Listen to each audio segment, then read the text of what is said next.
बहुत समय पहले की बात है। एक युवा साधक बुद्ध के पास आया और विनम्रता से प्रार्थना की और उन्होंने कहा, भगवान, मैं शांति और ज्ञान प्राप्त करना चाहता हूँ, कृपया मार्गदर्शन करें।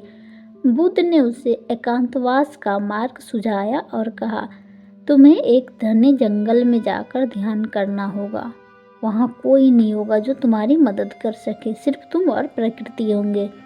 युवा साधक ने साहस दिखाया और यात्रा पर निकल पड़ा। वह जंगल के बीचों बीच एक छोटे से कुटिया में रहने लगा।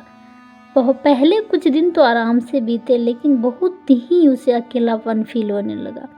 हर रात उसे अजीब अजीब आवाज़ें सुनाई देती, कभी जानवर की दहाड़ तो कभी पैरों की सरसराहट। वह डर जाता और अपने निर्णय पर संदेह करने लगता। उसने सोचा, मैं यहाँ क्यों आया हूँ? यह स्थान मेरे लिए नहीं है। लेकिन फिर भी उसे बुद्ध की बातें याद आई। उसने खुद से कहा, मुझे धैर्य रखना ही होगा और अपने मन को समझाना ही होगा। धीरे धीरे उसने अपने डर पर ध्यान देना शुरू कर दिया। वह अपनी सांसों पर ध्यान केंद्रित शुरू कर दिया।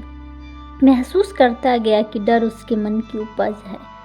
उसने ये भी महसूस किया कि अकेलापन कोई बाहरी स्थिति नहीं है, बल्कि ये एक आंतरिक अनुभव है।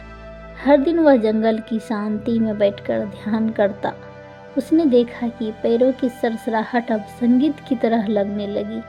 पक्षियों की चहचहाहट भी उसे आनंद देने लगा। धीरे धीरे वह अपनी खुद की संगति में खुश रहने लगा।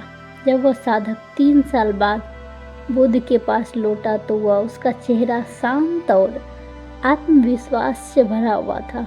उसने बुद्ध से कहा, भगवान, मैंने सीख लिया है कि कैसे लोग शांत रहते हैं।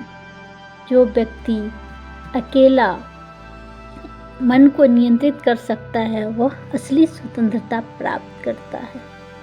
इसलिए उन्होंने कहा, भगवान, मैंने सीखा कि अकेलापन कोई समस्या नहीं है।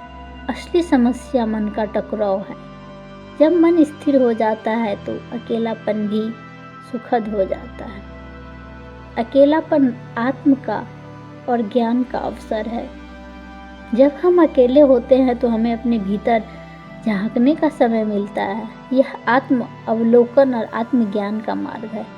मन स्थिर रहना भी जरूरी है। अकेलापन तभी कष्टदायक लगता है जब हमारा मन भटकता है। ध्यान और आत्मनियंत्रण मन को स्थिर किया जा सकता है। इसे प्रकृति के साथ समय बिताने से हम अपनी समस्याओं को एक अलग दृष्टिकोण से देख पाते और जीवन की सुंदरता को समझते हैं। असली स्वतंत्रता बाहरी दुनिया में नहीं, बल्कि मन को समझने में और उसे नियंत्रण करने में है। यह इतना सुनकर महात्मा बुद्ध खुश हो गए और उसने उस युवा साधक को अपना शिष्य बना लिया और वह अपने आश्रम में रहने लगा और उस दिन से वह खुश रहने लगा। इससे हमें यही सीख मिलती है कि अकेलापन डरने की चीज़ नहीं, बल्कि ऐसा माध्यम है जो हमें आत्म साक्षात्कार और सच्ची शांति की ओर ले जाता है। यदि ये छोटी सी स्टोरी आपको अच्छी लगी, लाइक शेयर एंड कमेंट करें। धन्यवाद।